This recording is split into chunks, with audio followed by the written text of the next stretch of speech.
कादियानी जमात पूरी दुनिया के कादियानियों से हर माह बड़ी तादाद में मुख्तलिफ तरह के चंदे इकट्ठे करती है और फिर मुबैना तौर पर इस चंदे के नाम पर हासिल की जाने वाली इन बड़ी रकूम को मनी लॉन्ड्रिंग के जरिए ऑफशोर कंपनीज में मुंतकिल किया जाता है और फिर इस पैसे को इस्लाम, मुसलमानों और ख़ास तौर पर पाकिस्तान के खिलाफ इस्तेमाल करने के अलावा कादियानी सरबराह मिर्ज़ा मसरूर और उसके ख़ानदान के शाहाना लाइफ स्टाइल पर भी खर्च किया जाता है। दुनिया भर के कादियानियों से धौंस और ज़बरदस्ती से हासिल की जाने वाली इस बड़ी रकम का असल बेनिफिशरी या फ़ायदा उठाने वाला असल में खुद मिर्ज़ा मसरूर ही है, जो कि मुबैना तौर पर चंदे के नाम पर हासिल किए जाने वाले इस पैसे के जरिए मनी लॉन्ड्रिंग करते हुए मुख्तलिफ ऑफशोर कंपनीज भी चलाता है और इसके अलावा दीगर कादियानियों के नाम पर भी ऑफशोर कंपनियों के जरिए ये मुबैना मनी लॉन्ड्रिंग की जाती है, जिसकी तफसील 2016 में और उसके बाद पनामा लीक्स के जरिए मंजर आम पर आ चुकी हैं। ऑफशोर कंपनियों के जरिए मनी लॉन्ड्रिंग एक ऐसा अमल है जिसमें मुजरिमाना जहन रखने वाले अफराद गैर कानूनी तरीके से हासिल करदा पैसे को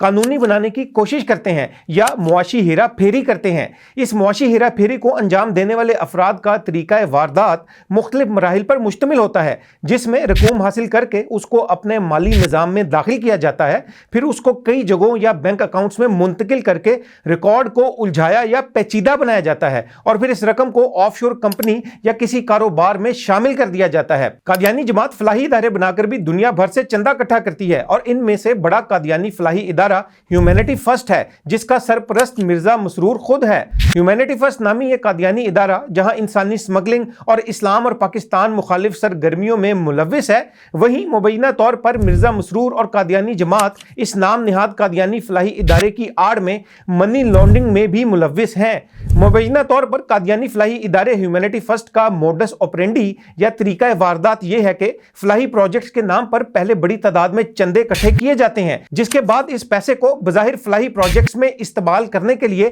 किसी गुमनाम शनाख्त वाली या मुबहिम शनाख्त वाली ऑफशोर कंपनी में मुंतकिल कर दिया जाता है और असल में इन गुमनाम शनाख्त वाली या मुबहिम शनाख्त वाली ऑफशोर कंपनी का बेनिफिशरी, ट्रस्टी या फायदा उठाने वाला खुद कादियानी सरबराह मिर्जा मसरूर ही होता है। अब यहाँ आम बात यह है कि मुख्तलिफ औकात में मिर्जा मसरूर के अलावा मुबैना तौर पर दीगर कादियानियों के नाम भी ऑफशोर कंपनीज के लीक होने वाले डॉक्यूमेंट्स में सामने आ चुके हैं। मुमकिन तौर पर यह भी हो सकता है कि कादियानी जमात भारत के गठजोड़ के साथ पाकिस्तान पर आलमी सतह पर मुआशी और दीगर पाबंदियां लगवाने के लिए गुमनाम या मुबहिम शनाख्त वाली ऑफशोर कंपनीज बनाकर आलमी सतह पर पाकिस्तान मुखालिफ सरगर्मियों का हिस्सा भी हों। लिहाजा हुकूमत और मुतल्लिका इदारों को कादियानी जमात और मिर्जा मसरूर की मुबैना मनी लॉन्ड्रिंग के हवाले से मुकम्मल तहकीकात करनी चाहिए और मुजरिमाना सरगर्मियों में मुलव्विस कादियानी अनासिर को कानून के मुताबिक सख्त से सख्त सजा देनी चाहिए।